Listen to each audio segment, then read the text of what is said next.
Hello, everybody. So here we are in our interview series with Kevin.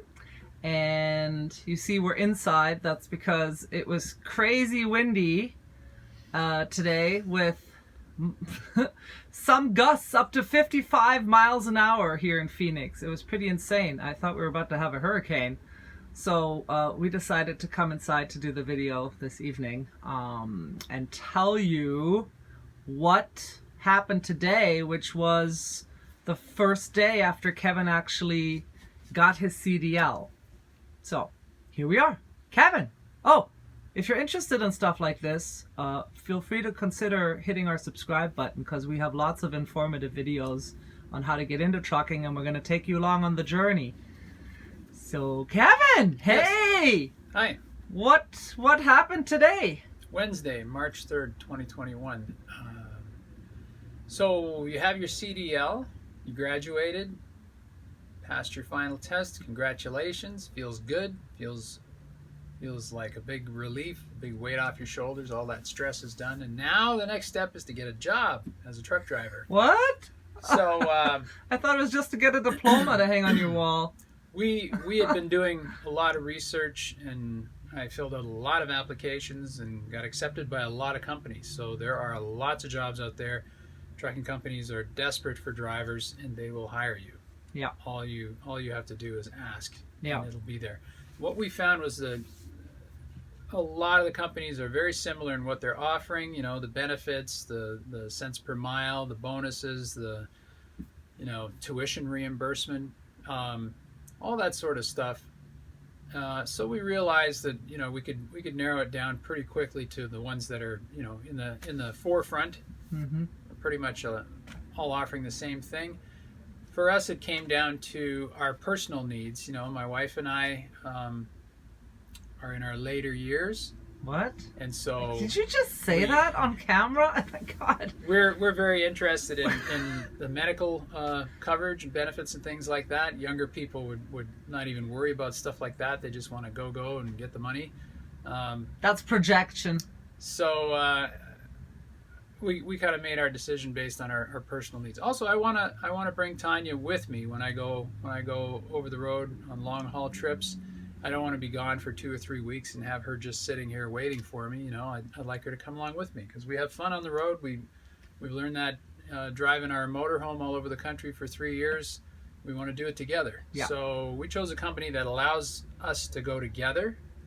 We're not team driving. She doesn't have her license or anything, but she's going to be my trusty co-pilot, communications officer, and navigator. That's right. And so the company we chose allows us to go together and for her to come along as soon as possible. That was another consideration. Right. Some of them have a waiting period, and she might have been sitting here for 2 or 3 months before I could bring her along. Yeah. So that's how we narrowed it down, but that's only us. Yeah. A lot of people have their own needs and their own ideas of what's best for them. Yeah, and we'll do a video where we kind of will take all the companies that we did a more intense research on and do a comparison for you guys of what we found out about the different companies, because it is pretty overwhelming. There are so many companies, and I think the breakdown for pay, for example, there's a lot of weird different little things that you have to look for, so it makes it a little more challenging to compare because it's not just a bottom line number. Mm-hmm. But then all these other things also play into it, like where do they drive, what do they drive, when does the health insurance kick in, when can I have a rider or a pet along, is there tuition reimbursement? I mean, there's so many different things, the health insurance, what kind of health insurance, and also, for example, the trucks, how new are the trucks, what do you get in the trucks? So there's a lot of nitty gritty that you have to look into, so we'll happily share what we found out.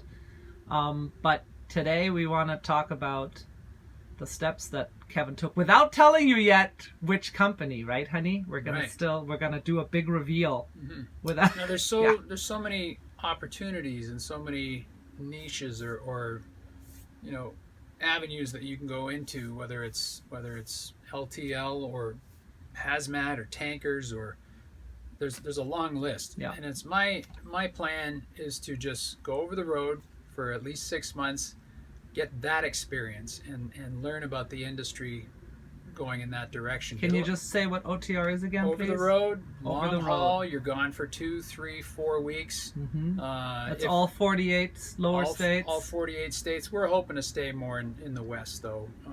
And driving out of Phoenix, we should be doing a lot of driving in the West, but it's possible to pick up a load in LA and drop it off in Allentown, Pennsylvania, pick up your next load and take it to Boise, Idaho, and you're just Then down to Tampa. zipping and- all yeah. over the place, and you don't know where you're going to be Yeah. 2 days from now. But the idea is you're going to get a lot of miles. That's going to make you a lot of money, and you're going to get that experience, how to handle the equipment, how to pick up loads, how to hook and unhook, how to deal with shippers and receivers and customers and your dispatcher and all that stuff. How to manage your time. I really to stick to the rules. Being totally Yeah. new to the industry, I want to get that experience down first, because that's the stuff you're going to use for the rest of your career, and I don't want to be confused with hazmat rules and shifting this and moving that and all. There's a lot of components, so let's get the basics first. So we did decide on a company, and I've spent Wednesday, March the 3rd, doing online paperwork, basically. That the recruiter there's- sent you. That the recruiter sent. There's a lot of stuff for your induction.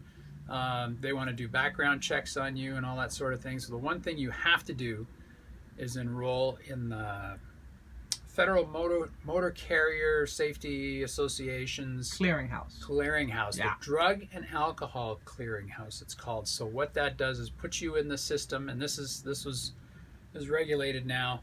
So anytime you get a drug test, you fail or pass or refuse to take the drug test, any related fines, any accidents, all that stuff, your entire record is available. So if a company wants to hire you, they need your permission to access that directory and then get all that information on you.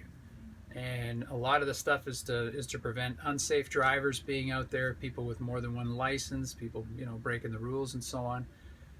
So I had to enroll in that, and then the company that's hiring me sent me a authorization for them to go in and check that. Of course, I'm new at it, and I have a clean driving record, so there really was nothing for them to see, but that's part of their procedure. They do it for everybody. If you don't enroll in that, you cannot drive for anybody. It's the law now. Yeah. Then I was going through their orientation process online, just looking at all the different benefits they offer, looking at, there's checklists as to what to bring when you go in for your physical orientation, and they're going to do a drug test there, and physical requirements that you have to do the job and things like that. You're going to do jumping jacks and push-ups? Yeah, I don't know. Wonder. We'll see up, what they have. What they have set up for the you. payroll system so they can do direct deposits, all that stuff. But all that's going to take place next Thursday. That's going to be my first day for the orientation, and that'll last a few days. Once that's over, I'll be in a truck with a trainer for about 5 weeks. So that's the plan right now. That's the plan. Now, I will also say that we ran into one interesting little bump in the road. So, as you know by now, we've been on the road RVing for 3 years. 4, actually. Well, yeah, then we were sitting in Phoenix for a 4th year. But, when we were on the road, we'd go back home to Florida here and there because, we were on the road just working at festivals. So that's why we were traveling a lot. But we would go back home. So now we've been stuck here. And now this is the pivot we're doing because of the effect COVID had on our business and our income. And so now it turns out that in order for Kevin to put me, his wife, legally married now many years, how many years? Since 2003. 14 years. Kevin has, that's more than 14 years. Did you just say 14? Oh, no, I said 2000. No, you're right. Oh, that's so funny because 17 usually years. he makes fun of me because I can't remember how many years. I always just say, married in 2003 because I don't want to do the math. So now that slipped you up. That was hilarious, honey. Anyway, in order for him to get me onto his health insurance, they want to actually see our marriage license. So that is safely tucked away in a storage unit. Yeah, we haven't seen that in a long time. That's like, we don't carry it around in our wallets. I know. That's And safely. when I signed on at Amazon last year, I didn't have to provide the the actual marriage license, No. right? And I mean, what if we weren't married? We were just common law, or then maybe they wouldn't allow me on your health insurance. It's very strange. Different states and different companies do it differently, I guess, but they sure should. They should allow common law.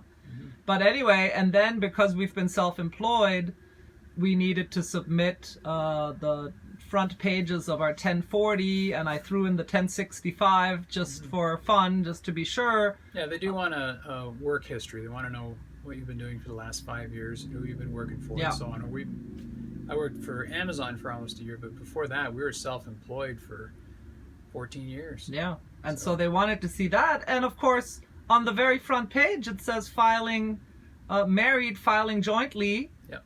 And even though that box was checked, that is still not good enough. So, yeah, you need to be sure that you have access to your marriage license. We now have to go get a money order for $2 to send to the Virgin Islands, because they don't do it online. You have to mail it. So we have to mail this to the territorial court in the Virgin Islands in St. Croix, and then hope that they don't do this on island time to get it back to us, because that'll be faster than trying to get it in Florida out of our storage unit. So so be aware. Start looking for your marriage license, or get a copy, because you're going to need to present that. And I think now you heard they're only giving us 30 days to do that. From when? From today?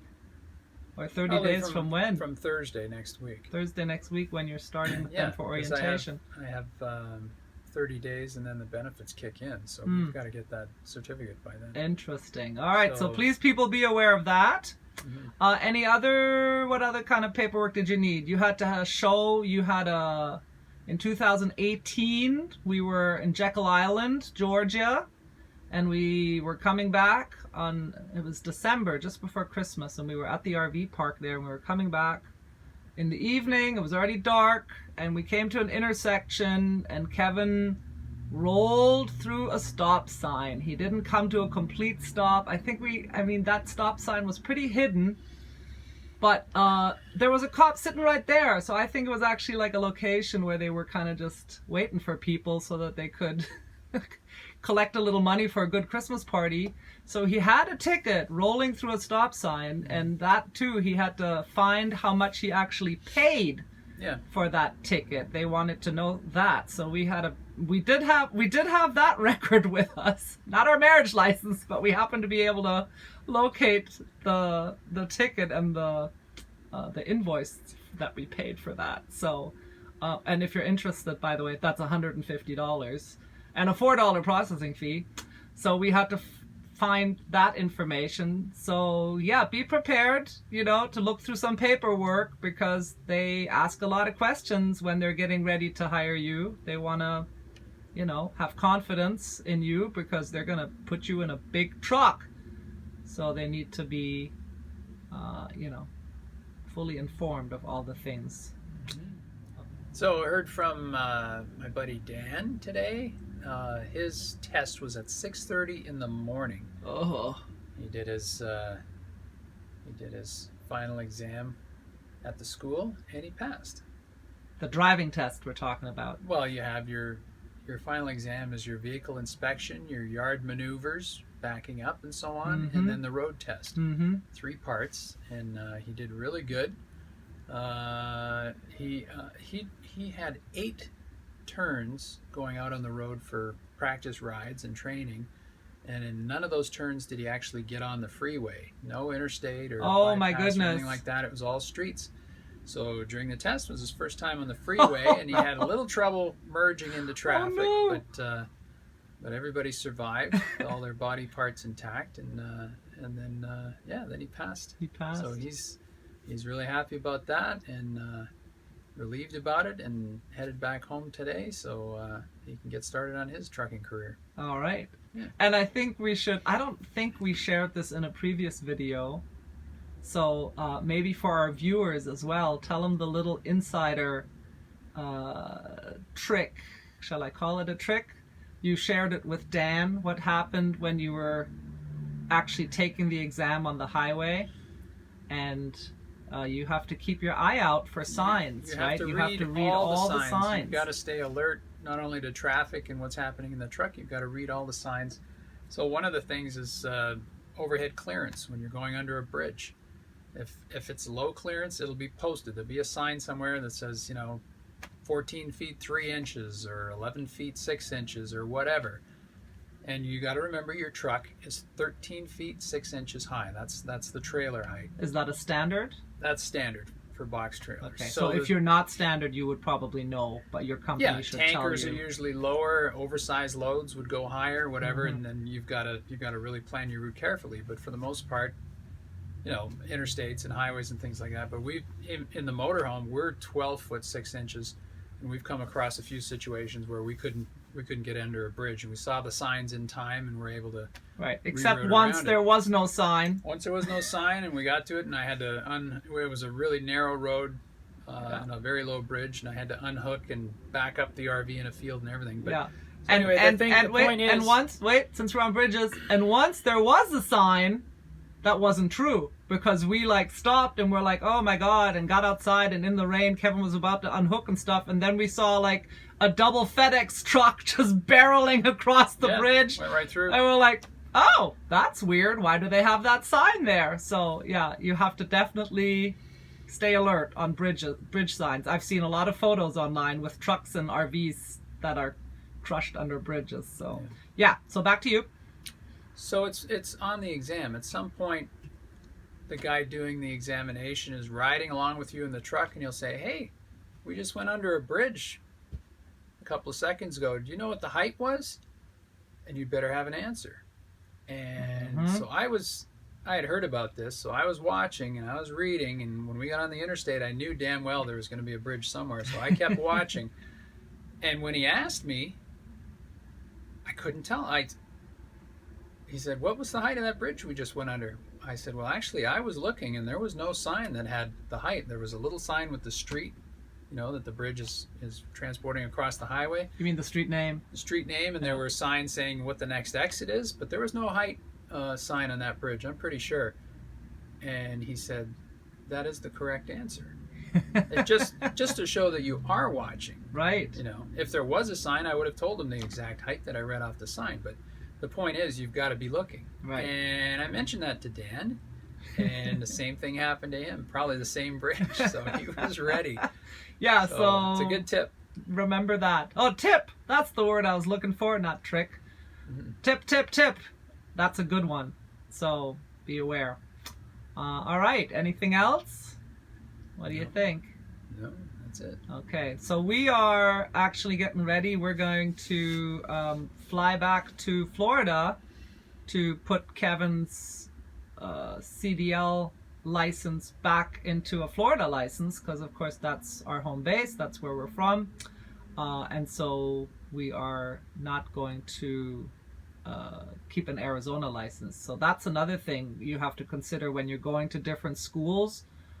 Some companies, their schools are only in certain states, and they will actually help you with that process, because you have to sign it over to the state where you're doing your testing, and then when you get back to your home state, then you have to put it back into your home state. So we're gonna go to Florida and do that, and swing by home, and I don't know, maybe we have to go to the storage unit and try and look for that license. That's going to be a nightmare, because I don't actually know which box it's in. That could take us a week, so maybe we'll think about that. But in the meantime, I'll definitely send something away to the Virgin Islands, because Kevin and I are married. Look here, we're putting it out on the internet. We're married. Yeah, I'll admit it. Oh, though it took him about 15 years to admit it on Facebook. He did not accept my married update request, whatever. So I was like, are you gonna do that someday? Anyway, that was funny. But he did. It was an anniversary present last year. So Facebook announced it. Yeah. Like we just got married. Everybody thought, what? I thought you guys were married. Yeah, we got a whole bunch of congratulations. That was funny. Anyway, all right. Thanks for joining us. I hope that gives you an idea of what, if you are on the fast track because you're trying to get a job, you get your CDL, you pass the tests, you go to the DMV and get your actual license, and with that, make the call to your recruiter and say, hey, I got my license. And I tell you what, they're like, woohoo, let's go. Because our recruiter was, for that particular company, I mean, she was like, okay, I'm going to send you a bunch of emails and be sure to get it all back to me today. So Kevin was very busy today. And yeah, and now he's got a job. Congratulations. And congratulations to Dan, right? Yep. That was really great. So happy. All right, listen, any questions, put them down below. Comments, put them down below. And in the meantime, if you like this video, if you got something out of it, I think that tip certainly deserves a thumbs up. And hit that subscribe button below if you want any more information like this and you want to follow us on this journey. With that, we say bye-bye and with love from Tanya and Kevin. Bye.